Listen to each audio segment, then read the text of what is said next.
In 1770 London, a gentleman would enter a ballroom carrying a fruit like a royal scepter. In this opulent age, you didn't eat the pineapple, you rented it for show.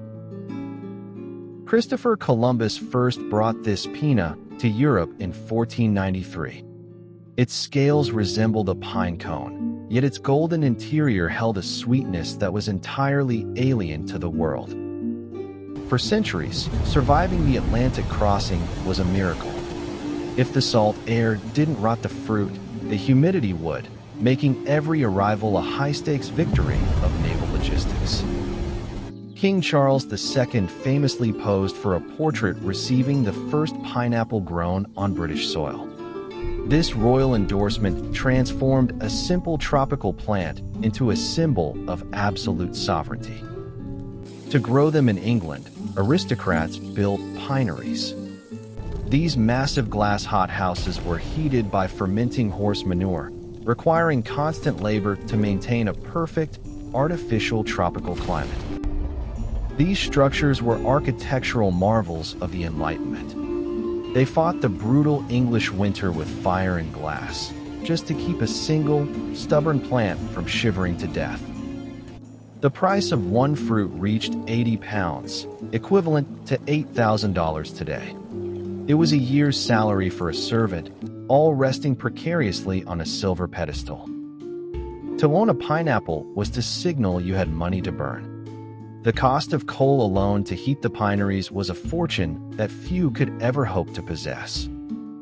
Because few could afford the purchase, a bizarre rental market emerged. For a small fee, a social climber could lease the fruit of kings for a single, glorious night. Rental shops flourished in the upscale districts of London. For the price of a fine dinner, a merchant could carry the fruit to a gala to impress his rivals. Lord Julian adjusts his lace cravat, his eyes never leaving the rented fruit. To him, this isn't food, it is a shield against social irrelevance in a cutthroat court. At the gala, the pineapple sat at the center of the table. Guests would admire its jagged crown, knowing it would be whisked away at midnight, entirely untouched. Imagine the tension of the dance.